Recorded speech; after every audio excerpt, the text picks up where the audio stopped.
how should we be strengthening our pelvic floor when we're pregnant? I get asked this question all the time. Tell me the best things, Polly, that I can strengthen my pelvic floor with. If you haven't met me before, my name is Polly and I'm a pelvic floor physical therapist, and I've been doing this for over 14 years. And today I want to share with you some of the best things that you can be doing for your pelvic floor while you're pregnant. But first and foremost, I want you to know the reasoning, maybe not all the reasonings, but a good chunk of the reasoning and the logic behind why these exercises are going to serve you. Because I'm certain that if you look somewhere else, they're going to say that you need to be doing pelvic tilts, you need to be doing bridges, you need to be doing Kegels. But what I don't understand is the reasoning for that. Let me first explain to you a couple things. I know you know this, but the female body goes through a large amount of change while it's pregnant. Those abdominal muscles get stretched. That pelvis becomes very loosey-goosey because of all those hormones that are coursing through our bodies while we're pregnant, which is great in one way because it allows that pelvis to expand and allows that baby to come down through that birth canal. But the other issue is we're forgetting that there are a lot of other muscles that have to work overtime to make up for some of these changes. So all of the exercises I'm going to share with you are going to have a specific function. In fact, some of them have at least 2 reasons as to why I'm sharing them with you, because I want your body to be doing as well as it possibly can while it's pregnant. It often cracks me up that some women think that when we're pregnant, it's like we're sick or debilitated or something. No, our circumstances have just changed. And what I'm finding is while there's a lot of effort to increase the type of exercise that we're doing during pregnancy, and that there's a lot more women that are concerned about their pelvic floor and how they prepare for birth, which I'm super thankful for. Please know, I'm thrilled by that. But I feel like a lot of this is lacking a lot of rationale and some of the logic behind what's actually happening with the pregnant body. So some of the goals that I want for you, whether you want them or not, I think you'll like them though, is that your body is functioning well. That's going to be one of the biggest goals that you can have to be working on these fitness or these exercises or these workouts to prepare for delivery and of course that postpartum period.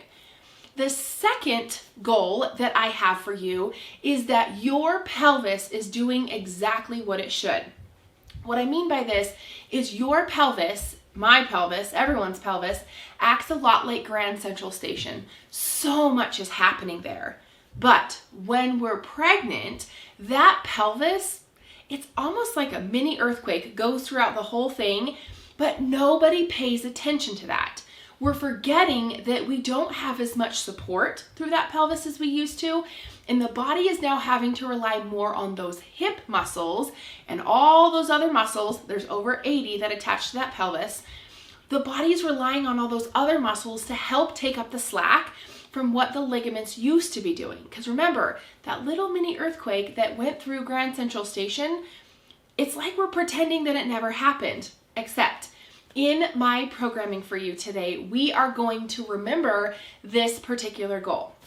And then the last goal is to ensure that your pelvic floor does have a job. Because oftentimes what I see is that at the end of pregnancy, it's not the giving birth that wrecks the pelvic floor. What happens is that some of our behaviors that we do without even realizing it cause that pelvic floor to become weak.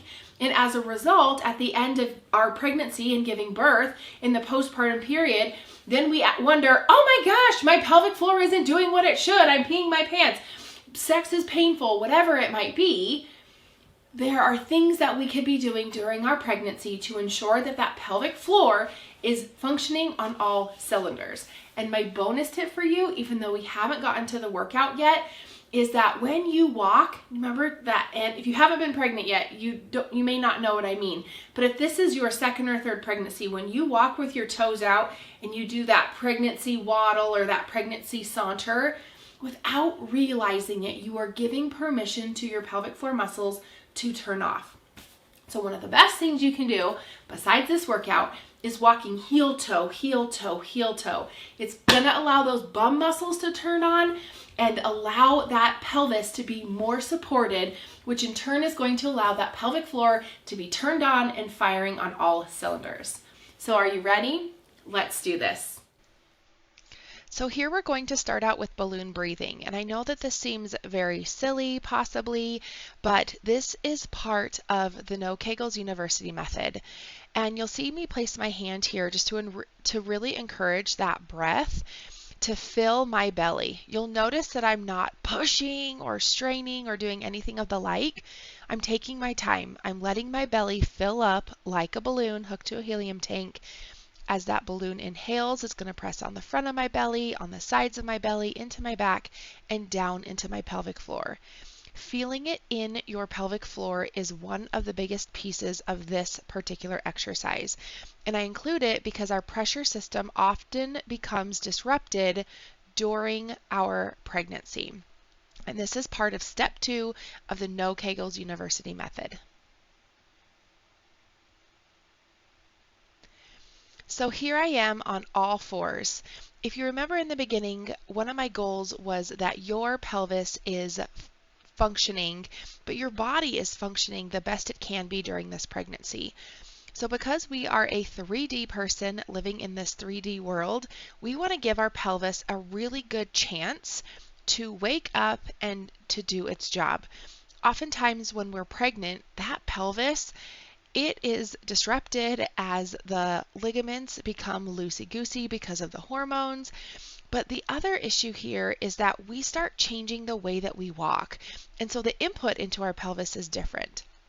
Now you can see here that I moved my knees out, and now I'm going to rock forwards and backwards like I did in that previous just regular on all fours position. So here I am rocking side to side, and you'll see that some of these are not perfect.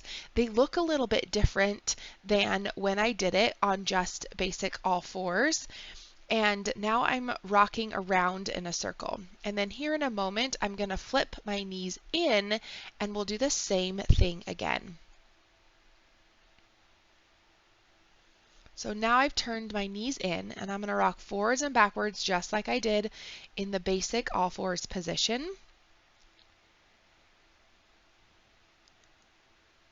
And then I'm going to rock side to side.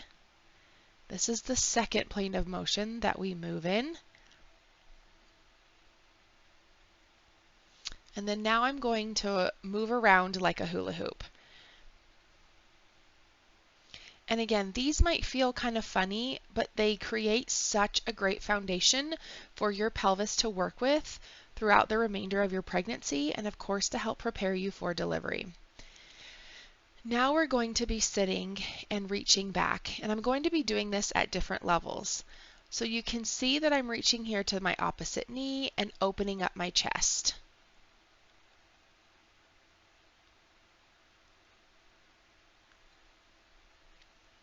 Think about trying to get that chest opened up to that opposite wall.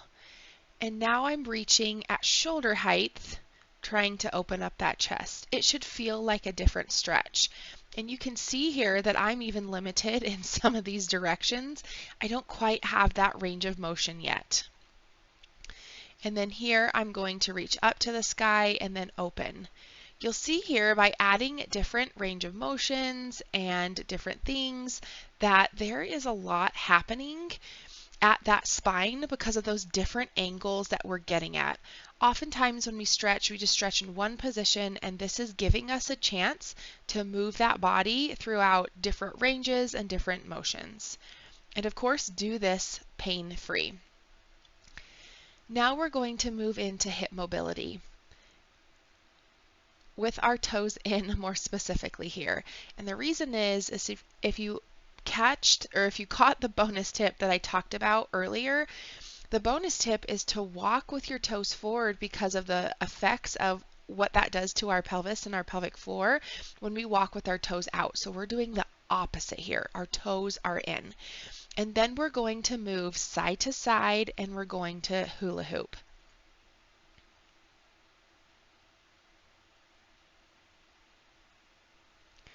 Now I'm going to turn my toes in, but you can see that my feet are staggered. I almost took a step forward with my toes in. I'm going to push my hips side to side. And you may or may not notice, but I have some restrictions here as well, and you might too. Think about really just getting that pelvis being the one doing most of the motion. And again, this should be pain-free, and you do the range of motion that you're able to do that's comfortable and that feels good to your body. And to be quite honest with you, this might change day to day.